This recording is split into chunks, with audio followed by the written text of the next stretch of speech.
আসসালামু আলাইকুম রহমতুল্লাহি ওয়া হ্যালো এভরিওয়ান। আসলে রাস্তার যে কন্ডিশন তাতে গাড়ি বের করার মতো কোনো পজিশন নাই। তো এটা দেখতে পাচ্ছেন MT-15, এইটা প্রায় 1 মাসের উপরে গ্যারেজে ফেলানোই রয়েছে, চালাই নাই। তো আজকে এটা নিয়ে একটু বের হব, আর আসলে এটার ইঞ্জিনের যত্ন আমি কিভাবে নিছি সেটাই আপনাদেরকে একটু শেয়ার করব। আমার এই হচ্ছে রাস্তার কন্ডিশন, একটু দেখানোর চেষ্টা করি আপনাদের। এই যে বাসার থেকে বেরোনোর পরে এই হচ্ছে আমার রাস্তা। এটা তো গত 2-3 দিন আগে একটু সমান করে রেখে গেছে, যার কারণে একটু গাড়ি বের করার মতো পজিশন হয়েছে। দেখেন একেবারে খুব খারাপ অবস্থা, জীর্ণ শূন্য অবস্থা। যাই হোক, আসলে ভিউয়ার্স আপনাদের সাথে একটু শেয়ার করার জন্যই মূলত ভিডিওটা বানানো। আর আমি কিভাবে এই সময়টুকু প্রায় 1.5 মাসের উপরে গাড়িটা গ্যারেজস্থ আছে, কিভাবে বাইকের ইঞ্জিনের যত্নটা আমি নিছি সেটাই আপনাদের সাথে এই ভিডিওতে আজকে শেয়ার করব। সো ভিডিওটা শেষ পর্যন্ত না টেনে দেখতে থাকুন। 1 মাস 23 দিন মোটামুটি বাইকটা গ্যারেজস্থ ছিল, আর আমি এই সময় আসলে বাইকটা কিভাবে মেনটেন্স করছি, যেটার কারণে এখনও সাউন্ড অল ইজ এভরিথিং, তো সব কিছুই মোটামুটি আল্লাহর রহমতে ঠিক আছে। তো সেটাই আসলে আপনাদের সাথে শেয়ার করবো এই ভিডিওটা, যে আমি আসলে কীভাবে রক্ষণাবেক্ষণ করলাম আমার এই MT-15 V2। এটা হচ্ছে ACI মোটরসের অফিসিয়াল এবং এটা লাস্ট ভার্সন। এরপরে আসলে এখনও কোনো ভার্সন আসে নাই MT-15-এর। তো দেখতে পাচ্ছেন এটা হচ্ছে আসলে ব্ল্যাক কালারটা বেসিক্যালি আমার পছন্দ। এছাড়া গ্রিন একটা কালার আছে, গ্রিন কালারটা তো আসলে আনঅফিসিয়াল আসছে, যার কারণে ওইটা তো আমি নেইনি। মাত্র 5073 কিলোমিটার চলছে এই বাইকটা, তো এখনও মোটামুটি নতুনের মতোই আপনারা দেখতে পাচ্ছেন। তো আসলে আমরা একটু দেখার চেষ্টা করি যে এই 1 মাস 23 দিন পরে যেটা সাউন্ডের কোনো আসলে ব্যাঘাত ঘটছে কিনা সেটাই আপনাদের সাথে একটু শেয়ার করি। আর বাইকটা রাইড করেও আপনাদেরকে আসলে এটা জানাবো যে আমি 1 মাস 23 দিন পরে বাইকটা যে বের করলাম তাতে আমার কোনো প্রবলেম হয়েছে কিনা, অথবা আমি ইঞ্জিনের কীভাবে এটা রক্ষণাবেক্ষণ করছি, কুলিং ওয়াটারটা কীভাবে মেনটেন করছি, সব কিছুই আপনাদের সাথে শেয়ার করবো এই ভিডিওতে। 1 মাস 23 দিন পরে আসলে আমার বাইকটা গ্যারেজ থেকে বের করলাম। তো এইটার একটু চালাতে মনে হচ্ছে আমার কাছে একটু অন্যরকম ফিল লাগতেছে। সেটা হচ্ছে বাইকটা মনে হচ্ছে একটু ভাইব্রেশন করতেছে, যদিও আমি প্রপার বাইক গ্যারেজ থেকে বের করার পরে কিন্তু আসলে প্রায় 1-1.5 মিনিটের মতো স্টার্ট করে রাখছি, যাতে সমস্ত কম্পাউন্ডে কিন্তু এইটার অয়েলটা আসলে পৌঁছায়। যদিও বাইকটাতে কিন্তু ডাবল স্ট্যান্ড নাই, সিঙ্গেল স্ট্যান্ড করে রাখলে আসলে মোবিলটা একদিকে চলে আসে। তো আমি কিন্তু আসলে এটাকে ডাবল স্ট্যান্ড করে রাখছিলাম, যার কারণে মোবিলের মোটামুটি সমন্বয়টা কিন্তু মিড পজিশনেই ছিল। তারপরেও আসলে বাইক যদি আপনি 1 দিন বা 2 দিন পরেই যদি গ্যারেজ থেকে বের করেন, সেক্ষেত্রে আপনি বাইকটা একটু স্টার্টে রাখতে পারেন। সেক্ষেত্রে আপনার বাইকটার সমস্ত ইঞ্জিনের অয়েলটা কম্পাউন্ডে পৌঁছানোর পরেই আপনি যদি বাইকটা রান করান, তাহলে কিন্তু ইঞ্জিনটা অনেক ভালো থাকবে। তো দীর্ঘ একটা গ্যাপ, আসলে 1 মাস 23 দিনের এই গ্যাপের মধ্যে আমি ইঞ্জিনটা খুব ভালোভাবেই কিন্তু যত্ন নেওয়ার চেষ্টা করেছি। যেমন এটার কিন্তু ব্যাটারি একটা ইস্যু হয় এতদিন ফেলে রাখলে। তো আপনাদেরকে দেখাইলাম ছোট ছোট কিছু জং কিন্তু চলে আসছে বিভিন্ন কম্পাউন্ডে। তো এই ক্ষেত্রে আমরা বাইক আমি আসলে কিন্তু 4000-এই মেবি আমার RPM আনলক করছিলাম, এরকমই আর কি, বা 4100 কিলোতে মনে হয়। দেখ এক্স্যাক্টলি মাইলেজটা আমার খেয়াল নাই। তো ওইটাতে একটা ভাইব্রেশন ফিল হচ্ছিল তখন, কিন্তু এই RPM আনলক করার পরে আসলে আর ভাইব্রেশনটা ফিল হয় নাই। এখন মোটামুটি ভালোই চলতেছে। তো যে বিষয়টা আসলে আপনাদের সাথে শেয়ার করার জন্যই মূলত আজকের এই ভিডিওটা, সেটাই এখন আপনাদেরকে জানাবো। যে বাইক 1 মাস 23 দিন আমার বাইক গ্যারেজে ছিল, আমি কি করতাম, প্রতি 2-3 দিন পর পর বাইকটা স্টার্ট করতাম এবং ফুল ট্যাঙ্কি তেল কিন্তু আমি লোড দিয়ে রাখছি। এবং মাঝখানে এটা প্রায় 1.5 লিটারের মতো তেল আরও আমি ভরছি, এর মধ্যে ভরে এখন ট্যাঙ্কি ফুল করে রাখছি। ট্যাঙ্কি ফুল করার একটা কারণ কি, যাতে ট্যাঙ্কিতে আপনার জং চলে না আসে। যেহেতু বাইকটা আপনার দীর্ঘদিন গ্যারেজস্থ আছে, সেহেতু আপনার কিন্তু এই ট্যাঙ্কিতে জং আসার সম্ভাবনা থাকবে যদি আপনি বাইকের ট্যাঙ্ক খালি রাখেন।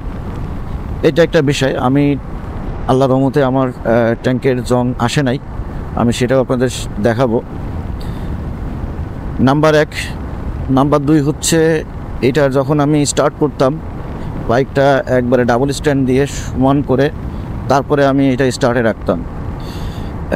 আপনারা খেয়াল করবেন যে বাইক যখন আপনি ফার্স্ট স্টার্ট করবেন তখন কিন্তু RPM লেভেলটা একটু হাই থাকে। যে সমস্ত বাইকে আসলে কিক নাই বা কার্বোরেটর ভার্সনে কিন্তু আলাদা সিস্টেম, আর এফআই সিস্টেমটা একটু আলাদা। এফআই সিস্টেমের প্রথম দিকে যখন স্টার্ট করবেন তখন আরপিএমটা একটু হাই থাকে। এইটার আইডলটা আসলে 1350 থেকে 1400-র মধ্যে রাখাটা হচ্ছে বেটার। এটা হলো আপনার কোম্পানির রিকমেন্ডেড অথবা বাইকের এটার স্ট্যান্ডার্ড। তো ওই আরপিএম থেকে এটা একটু আরপিএম হাই হয়ে যায়, মানে 1800 থেকে 2000-এর মতো হয়ে যায় ফার্স্ট স্টার্টে, এবং ঠিক 30 থেকে 40 সেকেন্ড পরে কিন্তু আপনার এইটা অ্যাডজাস্ট হয় আইডলটা। অর্থাৎ স্টার্টিংয়ে একে কোনো রকম এক্সেলারেশন না করা এবং ফার্স্ট করে গিয়ার না দেওয়া, এইগুলো থেকে বিরত থাকলে ইঞ্জিনের শব্দটা বা অন্যান্য পার্টস যেটা আছে সেটা কিন্তু আপনার ক্ষতির থেকে বাঁচায়। তো আমি এটা স্টার্ট করে মোটামুটি 2-3 মিনিট রাখার পরে এরপরে আমি এটাকে, যেহেতু এটা 6 গিয়ারের একটা বাইক, তো সেহেতু আমি 6টা গিয়ারই এটা প্রবেশ করাতাম। এবং মোটামুটি কথা, ইঞ্জিন যতক্ষণ পর্যন্ত হিট না হতো, অর্থাৎ কুলিং যে সিস্টেমটা আছে এই সিস্টেমটা যতক্ষণ পর্যন্ত অন না হতো ততক্ষণ পর্যন্ত আমি বাইকটা স্টার্টে রাখতাম। তা মোটামুটি ধরেন 3 থেকে 4 দিন পর পরে আমি 5 থেকে 10 মিনিটের মতো বাইকটা স্টার্টে রাখতাম, এবং কুলিং ফ্যান যতক্ষণ পর্যন্ত অন না হতো ততক্ষণ পর্যন্ত আমি বন্ধ করতাম না। এবং নিয়মিত এটার চেন পরিষ্কার করা, চেনে অয়েল দেওয়া। যদিও আমার বাইকটা চলতেছে না তারপরেও কিন্তু আমি এগুলো পরিষ্কার করে রাখতাম। কেন রাখতাম? তা না হলে এগুলোতে আসলে জং পড়ে যাবে। তো সাউন্ডটা মনে হচ্ছে আমার কাছে একটু কেমন জানি লাগতেছে, যেহেতু মোবাইলও কিন্তু বেশি চলে নাই, 535 কিলোমিটারের মতো ইঞ্জিন অয়েলটা চলছে। চলার পরেই তো এভাবে বন্ধ করে রাখছি। তো রাস্তার কারণে আসলে বাইক বের করতে পারেনি। এখন মোটামুটি কিছুক্ষণ চালানোর পরে আসলে বোঝা যাবে যে বাইকটা সঠিক ইঞ্জিনের যে সাউন্ড আমি যেভাবে বন্ধ করে রাখছিলাম সেটা ঠিক আছে কিনা। এটা আমরা একটু স্টার্ট দিয়ে আপনাদেরকে দেখানোর চেষ্টা করি যে আসলে এটার সাউন্ড কন্ডিশনটা কেমন আছে। কারণ দীর্ঘ সময় বাইকটা ফেলে রাখলে আসলে বিভিন্ন সমস্যা তৈরি হয়, যেমন ইঞ্জিনের। আমরা একটু সাউন্ডটা দেখি।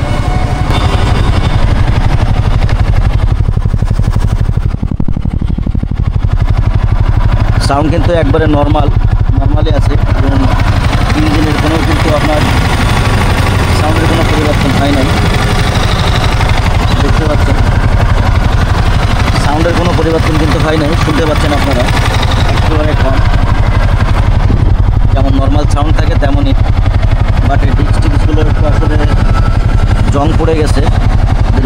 মানে যদিও চেষ্টা করছি 3 দিন 4 দিন পর কিন্তু বাইকটা স্টার্ট করার, এবং 5 থেকে 10 মিনিট এটা আসলে ইঞ্জিনটাকে চালু রাখার জন্য, তারপরেও কিন্তু কিছু না কিছু সমস্যা হয়ে যায়। কারণ হচ্ছে কি, সব কম্পাউন্ড তো আর আপনার মনে করেন যে ইঞ্জিন স্টার্ট করলেই চলে না। যেমন সামনের চাকা বা ডিস্ক বা আপনার হ্যান্ডেল, ঘাড়, মানে এই যেগুলো আছে আর কি। তো এইটাতে আসলে কিন্তু একটু জাম হওয়ার সৃষ্টির সমস্যা হয়ই। কারণ একটা জিনিস যদি আপনি চালাইতে রেখে দেন তো কিছু না কিছু প্রবলেম কিন্তু হবেই। সো আসলে আমরা চেষ্টা করছি আপনাদেরকে মোটামুটি জানানোর জন্য যে বাইক যদি দীর্ঘদিন আপনি গ্যারেজে রেখে দেন তাহলে আসলে কিন্তু মেবি আপনার ইঞ্জিনের যে সাউন্ডটা এটা একটু হলেও পরিবর্তন হবে। এবং 2 নম্বর হচ্ছে, আপনার বাইকটা এক্সেলারেশন দিলে যে পরিমাণ আপনি স্পিড আশা করতেছিলেন সেই পরিমাণ স্পিড নাও আসতে পারে। তো আমার মনে হয় এখন আমাকে এই ইঞ্জিন অয়েলটা চেঞ্জ করতে হবে। ইঞ্জিন অয়েলটা চেঞ্জ করার পরে সাথে আমি ইঞ্জিন অয়েলের ফিল্টারটা যেটা আছে, অয়েল ফিল্টার, ওই ফিল্টারটাও আমি চেঞ্জ করে দেওয়ার পরে হয়তো বা এটা ঠিক হয়ে আসবে ইনশাল্লাহ, আশা করতেছি। যারা এই ধরনের সমস্যায় পড়বেন তারা চেষ্টা করবেন যে যদি রাস্তার সমস্যা হয় সেক্ষেত্রে আলাদা বাইরে পার্কিং করার জন্য। আমার যে সুজুকি স্কুটিটা আমি রাইড করি, ওই স্কুটিটা আমার অন্য গ্যারেজে ছিল, যার কারণে ওইটাতে প্রবলেম হয় নাই, কিন্তু এটা আমি বেরিয়ে করতে পারি নাই, যার কারণে আমি কিন্তু এই প্রবলেমের সম্মুখীন হয়েছি। তো আসলে ইঞ্জিনের যে যত্ন নেবেন, এটা নিলেও আসলে যদি বাইকটা এক হচ্ছে যদি আপনি শোরুম কন্ডিশনে রাখেন, অর্থাৎ শোরুমে যেভাবে থাকে বাইকটা ওইভাবে দীর্ঘদিন থাকলে কিন্তু প্রবলেম হয় না। কিন্তু যখন আপনি একটা জিনিস স্টার্ট করে রেখে দেবেন সেটা দীর্ঘদিন পড়ে থাকবে, যদি আপনি রাইড না করতে পারেন তাহলে কিন্তু আপনি এই ধরনের সমস্যার সম্মুখীন হতে পারেন। সো আসলে বাইকের যদি গ্যারেজ করার আগে, অর্থাৎ আপনি যদি কখনো ট্যুরে যান, মেবি যদি মনে করেন যে আপনি বাইক না নিয়ে ট্যুরে গেলেন, বাইকটা আপনার গ্যারেজে আছে, সেক্ষেত্রে আপনি চেষ্টা করবেন যে যদি 2-3 দিন বা শর্ট ট্যুর হয় সেটা তো আলাদা বিষয়, যদি 10 থেকে 15 দিন বা 1 মাস তারও বেশি হয় তো সেই ক্ষেত্রে কিন্তু আপনি বাইকটা অবশ্যই স্টার্ট দেওয়ার ব্যবস্থা করবেন, তাতে হয়তো ক্ষতি কিছুটা কমবে। কারণ এর আগে আমি যখন ইন্ডিয়াতে গেছিলাম তখন আমার বাইকটা এরকম 27 দিন পড়েছিল। আমি এসে কিন্তু আমার ভার্সন 3 FZS ভার্সন 3 তখন আমি চালাইতাম, তো এসেই কিন্তু আমার ব্যাটারিটা নষ্ট হয়ে গেছিলো। এবং ইঞ্জিনের যে ছোটো ছোটো কিছু প্রিমিয়াম সেট থাকে 31,000 মানে 3100 টাকা দাম। ইঞ্জিনের কিছু ছোটো প্রিমিয়াম থাকে যেগুলোতে খটখট খটখট এই ধরনের আওয়াজ হচ্ছিল আর কি, অর্থাৎ ক্লাস প্লেটের পাশে কিছু ছোটো ছোটো প্রিমিয়াম সেট আছে, ওই সেটটা খটখট খটখট করতেছিল আসলে। কিন্তু ওইটা দীর্ঘদিন রাখার ফলে আপনার ইঞ্জিন অয়েলের যে গাদটা, ওই গাদগুলো ওর মধ্যে জমে ওইটা আসলে আর ভালোভাবে কাজ করে না। যখন আমি এইটা জোরে থ্রোটল দিছি তখন ওইটা আসলে স্লিপ করে ওইটাতে দাগ হয়ে গেছে, যার কারণে কিন্তু ওই স্টার্টের পরে কিছুক্ষণ পরে সে শব্দটা আর হতো না। কিন্তু তারপরে যেহেতু আমি বাইক নিয়মিত মেনটেন্যান্স করি, যার কারণে আমি ওইগুলো সব চেঞ্জ করে ফেলছি এবং প্রায় তাতে আমার 3100 টাকার মতো খরচ হয়েছে। তো আসলে দীর্ঘদিন বাইক ফেলে রাখলে এবং ব্যাটারিটা নষ্ট হলো, ব্যাটারিতে আমার প্রায় 2300 টাকার মতো গেছে, টোটাল 5-6 হাজার টাকার একটা ব্যাপার। তো বাইক আপনি চেষ্টা করবেন যে অন্তত মিনিমাম যদি এই ধরনের প্রবলেম ফেস করেন 2 দিন 3 দিন পর অন্তত মিনিমাম 3, 4, 5, 10 কিলোমিটার রাইড করার জন্য, তাহলে আপনার এই মেনটেন্যান্সটা লাগবে না। যেটা কিন্তু আমি এটা বুঝতেছি যে এই আমার ইঞ্জিন অয়েলটা চেঞ্জ করলে আমি আর অ্যাক্সেলারেশনটা যদি একটু খুলে আবার এটা ওয়াশ করে দিই তাহলে এই প্রবলেমটা সলভ হবে। খুবই মানে কম সমস্যা হয়েছে। হয়তো আমি যদি স্টার্ট না করতাম তাহলে আমার ব্যাটারিটা বসে যেত বা আরও ইঞ্জিনের অন্যান্য সমস্যাও হতো। আর এই সমস্ত বাইকের তো পার্টসের মানে প্রাইসটাও খুব এক্সপেন্সিভ। সো ভিউয়ার্স, আসলে এই ছিল মোটামুটি বাইকের ইঞ্জিনের যত্ন বা রক্ষণাবেক্ষণ কীভাবে আপনারা করবেন যদি দীর্ঘদিন বাইক গ্যারেজে পড়ে থাকে, সেটাই আমি এই ভিডিওতে বলার চেষ্টা করেছি। যদি এই ভিডিও থেকে আপনাদের কিঞ্চিত পরিমাণ উপকৃত হন আপনারা, তাহলেই আমার এই ভিডিওটা একটা লাইকস, একটা শেয়ার, একটা কমেন্টস করে দেবেন। আর তা না হলে একটা ডিসলাইক বাটন তো আছেই, ওখানে প্রেস করে দিবেন। এই শুভকামনায় পরবর্তী ভিডিও নিয়ে আসার অপেক্ষায় আপনারা থাকবেন ভালো চিল। আল্লাহ হাফেজ। আসসালামু আলাইকুম ওয়া রাহমাতুল্লাহি ওয়া বারাকাতুহু।